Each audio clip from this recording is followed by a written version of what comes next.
कशी उघड्या डोळ्यांनी तुझी आबाळ पाहिन, सांग कसा आरामात बाळा वैकुंठी राहीन.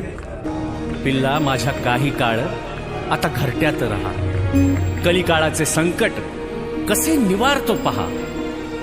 पदोपदी रे तोवर तुझी काळजी वाहीन, साथीत या साथ द्याया बघ इथेच राहीन. सारे निवारून मग पंढरीस मी जाईन.